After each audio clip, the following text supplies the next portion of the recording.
광고에 있어서 설문과 조사를 중시하고 브랜드 이미지 전략의 토대를 세운 광고계의 아버지라고 불리는 사람이 있습니다. 그의 이름은 바로 데이비드 오길비죠. 그가 광고 불변의 법칙에서 주장한 3B의 법칙이란 게 있어요. 1960년대에 등장한 용어로 다소 오래되긴 했지만 3B는 미녀, 동물, 아기를 뜻합니다. 이 세 가지 소재 중 하나가 등장하면 광고의 주목도가 높아져서 웬만하면 광고가 실패하지 않는다는 뜻이에요. 저는 오늘 이 세 가지 소재 중 하나와 주류 브랜드와 결합한 사례를 보려고 합니다. 사실 예전 주류 광고들을 생각해보면 자연스레 미녀를 소재로 떠올릴 수 있죠. 하지만 최근 하이네켄의 광고에서도 보듯이 술을 즐기는데 남녀 구분이 없습니다. 특히 여성은 주류 모델이라는 인식은 매우 올드하고 위험한 사고라고 할 수 있죠. 그렇다고 아기가 주류 브랜드의 소재가 되는 것은 말이 안 되겠죠. 그럼에도 불구하고 예전에 하이네켄이 아기를 광고 소재로 사용해서 논란이 된 적이 있습니다. 우리의 소비자들은 왜 이렇게 어리게? 라는 문구였죠. 이러한 이례적인 케이스를 빼고 저는 오늘 개와 주류 브랜드와의 성공적인 마케팅 사례를 살펴보고자 합니다. 예상하셨을 듯한데 강아지를 광고에 등장시켜서 좋은 반응을 얻은 브랜드는 바로 버드와이저입니다. 특히 2014년 슈퍼볼 광고로 만든 퍼피러브는 버드와이저의 마스코트 격인 클라이즈데일 말과 강아지의 우정을 감동적으로 그려냈죠. 엄청난 제작비를 쏟아붓고 요란한 슈퍼볼 광고들 사이에서 이 버드와이저의 광고는 선호도 조사에서 1위를 차지합니다. 강아지가 자꾸 옆집에 친구 말을 만나려고 튀튀하던 중에 다른 곳으로 입양하게 될 위기에 처하게 되어 이때 말 친구들이 차를 막아서고 결국 말들과 한 가정에서 살게 된다는 잔잔하지만 가슴 뭉클한 스토리였습니다. 버드와이저는 이 비싼 슈퍼볼 광고에 맥주병을 단 한 번도 안 보여줍니다. 다만 말과 강아지의 우정만 보여줬을 뿐이죠. 버드와이저는 다음에 슈퍼볼 광고에서도 강아지를 주인공으로 등장시킵니다. 근데 이 친구가 말썽꾸러기여서 장난을 치다가 집을 나가 길을 잃게 됩니다. 그러던 중 늑대를 만나게 되는데 이번에도 역시 말 성님들이 달려와서 길 잃은 강아지를 구해내는 스토리입니다. 이 광고는 2년 연속 슈퍼볼 광고 선호도에서 1등을 차지합니다. 버드와이저는 왜 맥주와 전혀 상관이 없는 강아지를 주인공으로 삼았을까요?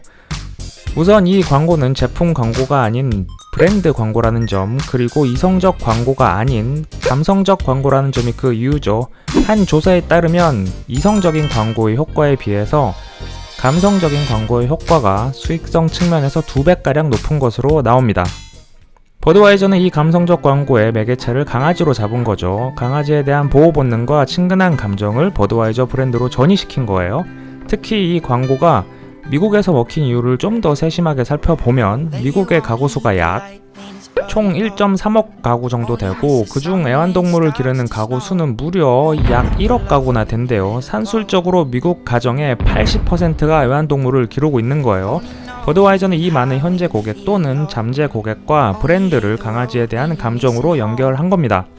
그러면 어느 브랜드나 다 동물을 쓰면 되는 거 아니냐고 말할 수도 있겠지만 버드와이저가 이 광고를 제작하기 위해 사전 조사에 든 비용만 수억 원이 넘는다고 해요.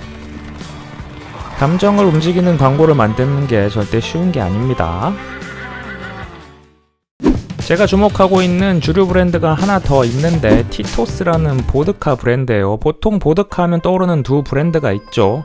러시아에서 탄생해서 현재 디아지오에 속한 미국 국적의 브랜드 스미노프가 하나 있고 스웨덴의 대표적인 보드카 브랜드 앱솔루트 보드카가 있죠. 두 브랜드 모두 마케팅에 막대한 비용을 투자합니다. 그에 비해 미국의 티토스라는 브랜드는 마케팅에 거의 투자를 하지 않아서 마케터들 사이에서 낯선 브랜드죠.